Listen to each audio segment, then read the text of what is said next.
So hello guys, we are from the group 3 and our topic today is about exceptions handling. Now first we have here the handling exception within a program. So exception handling in Java is a robust mechanism to manage runtime errors that ensures the program stability and controlled flows. So kaning exception handling is mo allow ra ni siya sa kanang program to continue running even if an unexpected happen. So that means that handling exceptions ensures that the program is stable and controlled flow. Now we have here code that might throw an exception is placed within the try block. So inside the try block, atong ibutang ang code that might cause an error. If mo occur siya, so si Java mo creates o kanang mo create is exception object, then masend dayon siya sa adto sa kanang correct catch block. And then after that is kanang the optional finally block will run with error or not an error happen. So diri usually mahitabo ang closing ang pag-clean up sa files like closing files and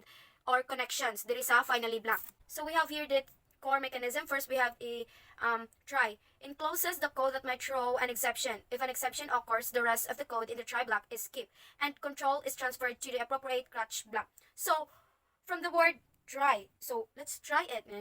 Murag i-try na nato ba? So if mahitabo ang exception, ang code na niya is ma-skip siya, madritso siya sa catch block. So now, unsa din catch block? So ang catch block is catches and handles a specific type of exception thrown by the try block. So from the word catch, so siya ang musaw sa gikuan sa code from try. So kaning catch is siya ang mo prevent sa program from crashing para di maguba. And then siya sad ni ang kanang nag-provides a way to recover from errors mo ni ang catch. And then after sa catch we have here the finally. So finally this optional blocks always executes regardless of whether an exception was thrown, caught, or not thrown at all. So kaning si block is kaning mo siya mo allows nga kanang mo run ang code no matter what. So mainly it is used for closing files, clearing resources, like that's it. So siya ang pang-ending. So I have analogy of the catch, try, and finally. So ang analogy ani is kanang a person is driving his or her car. So while nag-drive siya is unexpected happen which is kanang na disgrasya siya. So ang try is mao ni siya ang nag-drive siya sa car. And then ang unexpected happen. So namto na unexpected happen so na disgrasya siya. Instead of kanang ang possible nga mahitabo sa iya is malagpot siya padung sa gawas or maunsa ba na siya unsa pa ni mahitabo niya nga malagpot siya mga masamad hinungdan nga masamad. So instead of malagpot siya nam siya seatbelt. So ang seatbelt ang nahug og catch nato.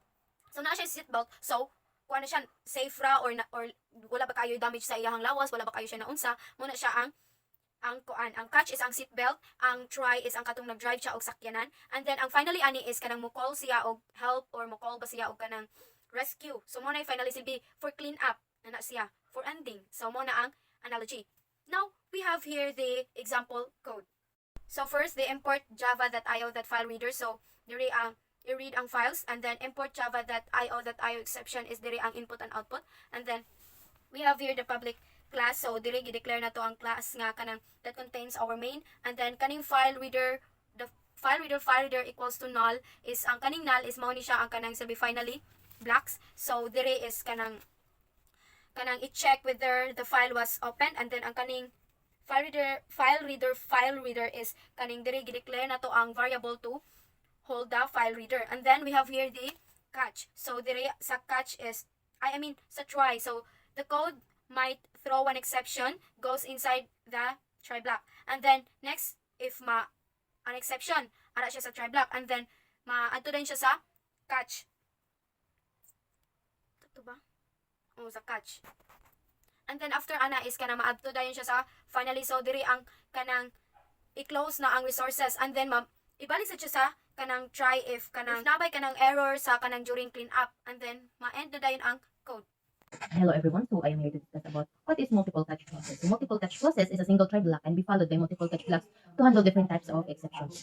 Order matters, the catch blocks must be ordered from most specific to general. So for example, arithmetic exceptions before exception, because only the first matching catch block is executed.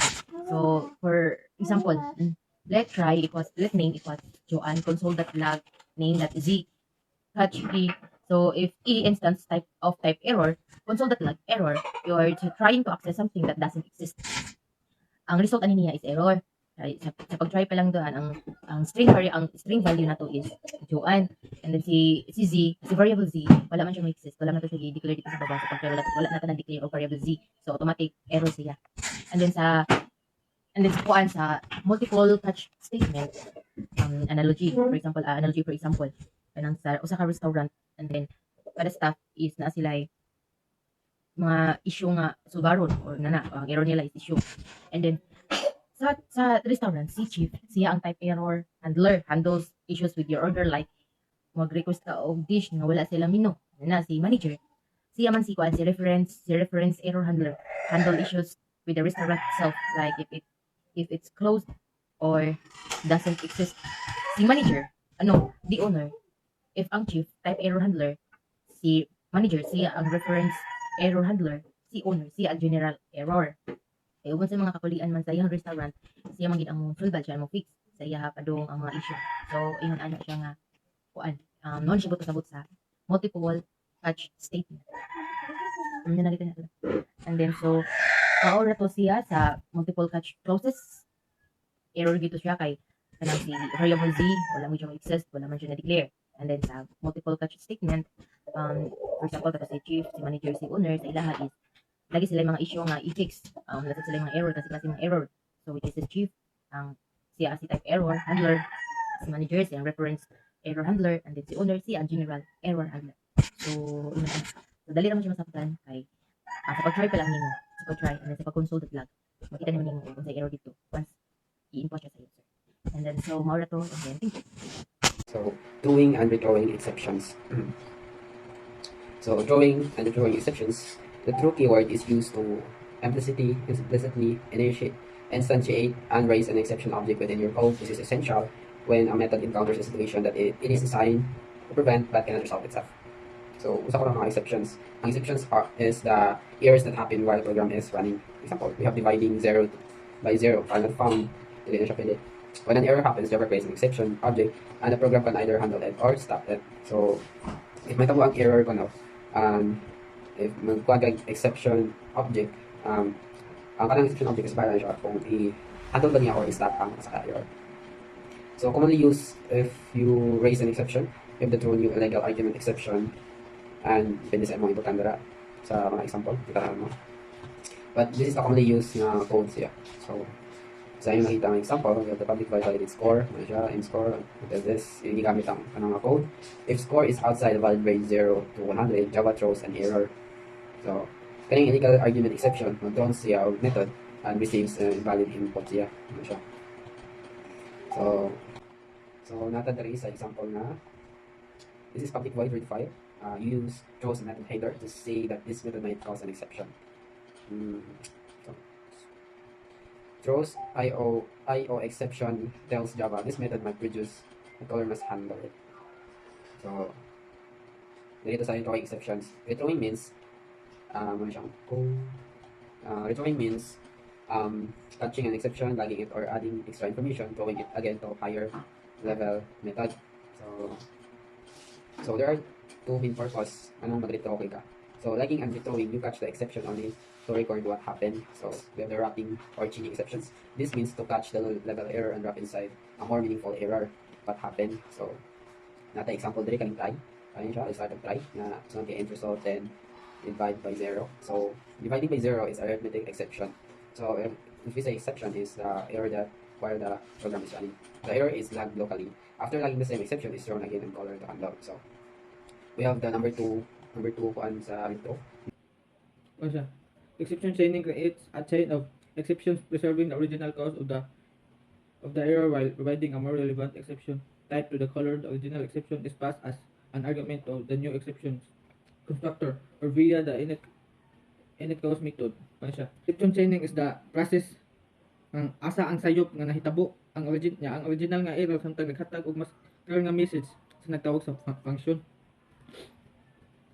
So public void fetch data from DB. So kita na yung example ano yung code. So mana siyang code. CQL exception happens in database error. Instead of exposing the new CQL error, you wrap it with a new data access exception which is more meaningful for the caller. So instead ko nang igamit ang CQL exception error kay mara siya Gikampiran sa data access exception wala siya nag-cover nga dito sa makakuha ng error wala siya di ma-define error. So in summary, drawing creates and reports a new error when something goes wrong, and drawing sends an already caught error upward after it has been lagged or passes, so another part of the program can handle it. So siya ang drawing and drawing differences niya. So ang kanyang drawing and drawing is gamit siya to properly signals error, stop, invalid operations, record or route the error, or for clearly understanding and pass it higher level methods capable handling the problem. So siya gamit siyang warning siya if there's any error or kanang there are invalid operations ngayon na putang sa code. So kanang drawing is gamit siya. So we can trace the errors sa usa ka code din. Pwede na siya i-check if there are errors. Pwede siya kuan. So ang drawing and drawing. That's all. In Java, you can create custom exception to handle specific error scenarios unique to your application business logic. This allows for more meaningful error reporting and relying solely on built-in Java exception. Exception chaining creates a chain of exception preserving the original cause of the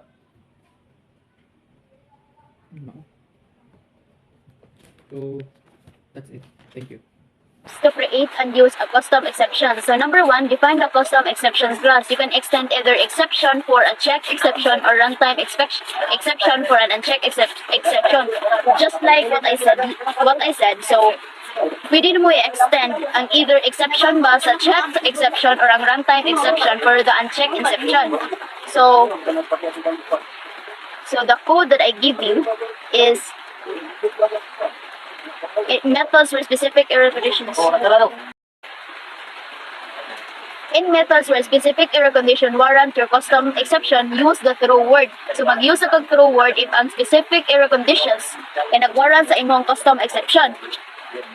Para maka-create ka og throw and throw kag na instances of the custom exception.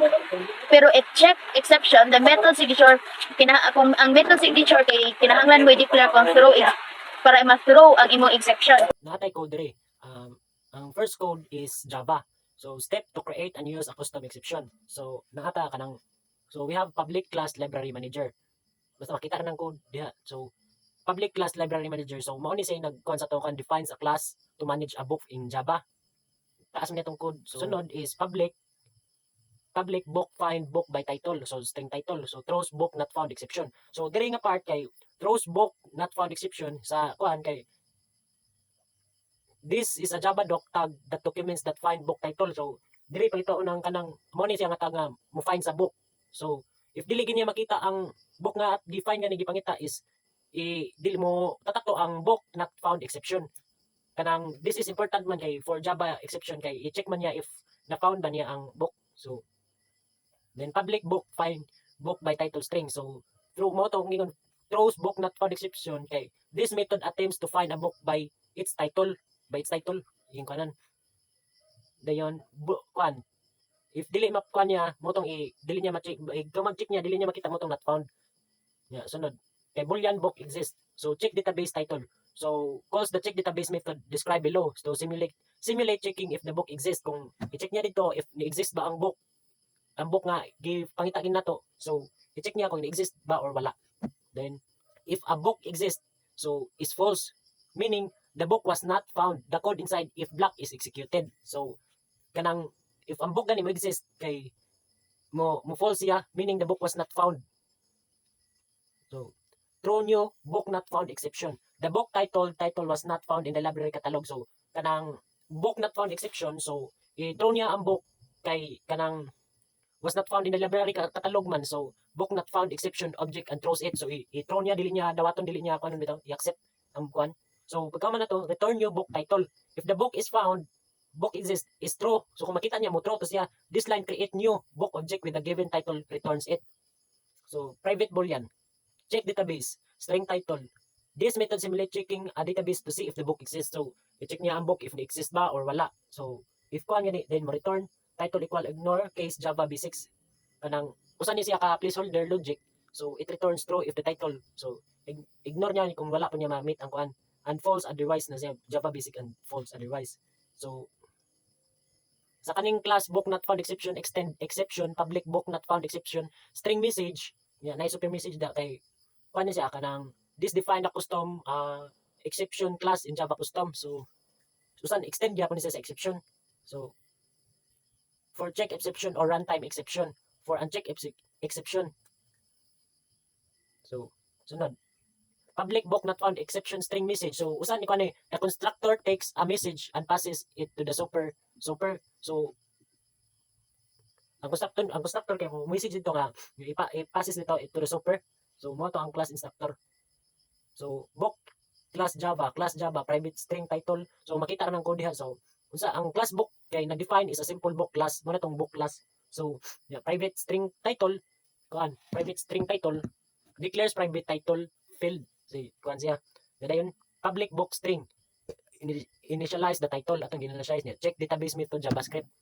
So dayon check database title, this method simulates checking a database to see if the book exists. So diri nga part is check database title simulate checking niya kanang if kanang nakita ba ang book ba is exist ba gid siya. Exist ba gid siya. Return database includes title. Check if the title argument is present in the database array. Return true if it is false otherwise. So kanang i-check niya ang title argument is present in the database. Kung i-check niya sa database if present ba ang atong title nga naa sa database, i-check dito ba kung if naa gani argument is present, database array is kanang returns to true. If it is wala gani siya kay otherwise is false na siya. So public class library app, public static void main string. So nanan ko dia. So public class library app unsa na siya defines the main application class in Java. Public static void main string adds the main method, the entry point of an application.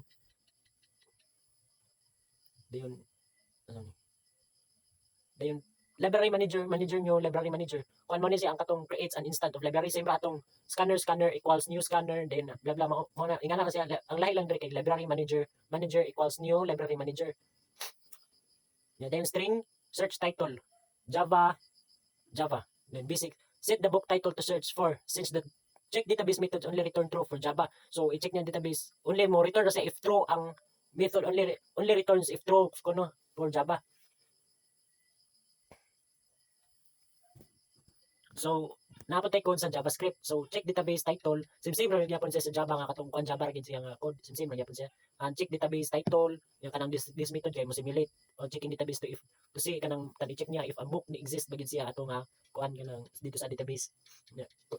Const database book A, book B, book C kani siya kay creates a hard-coded array of book titles. Ikuan niya ang mga book titles ba. For example, kanang semicolon then book semicolon dayon open parenthesis book A close parenthesis comma book B ana antod muna say kanang kuan kanang creates a hard-coded array of book titles. Then return database included title. So check if the title argument is present. If the database array returns true, if it is false otherwise same ra gyapon na to. Then library app class. So library app class. So class library app defines a class that contains the main method which is the entry point of the application. Then static main, this is static method which means you can call it directly in the library. So static main is kanang which means you can call it directly on the library app. So class with creating an instant of the class. For example, library app that main then close mo siya. So nganong how to execute to. So library app main that main open parenthesis and close. So method is called diha gitawag ang method is called. So a library manager. So object is created diha gi-create ang object. So the search title is a set to Java basic. Then the try is block is entered. Then manager find book title Java basic is called diha gitawag. Inside find book title check database Java basic is called diha gi kanang tawagon niya ang kuan ba if ang book ba is exist. So naman gibutan to inside find book by title. Then check database return false. Diha pa di-check niya mo return sa if false wala dili niya makuha ang book nga gipangita ba dili wala ni exist. Dayon find book by title throws a new book not found exception. So mo na gipasabot niya i-throw niya ang book nga o dili a new book not found exception dili niya makita bitaw dili niya makuha sa iyang database ba. So nang was not found in what was not found in the library catalog bitaw wala dito dili gan. Dayon console log operation failed the message is executed printing the error message to the console. So kaning console log kay mo ni say mo execute printing error message to the console. Mo ni mo kon siya nga kanang kuan operation, for example, output operation failed, the book title Java Basic was not found in library catalog. Mo ni say output kanang dili niya makuha ang gikuan gyud bitaw gi si pangalan nay. Dili niya makuha unsa gipangita sa code ba kanang dili siya, for example, kaning libro ha gipangita mo ning libro ha kanang wala ma-found ba. So false, it means false. So ang ma-output ato ang mo kuan gawas to operation failed, the book title Java Basic was not found in the library catalog. So marto.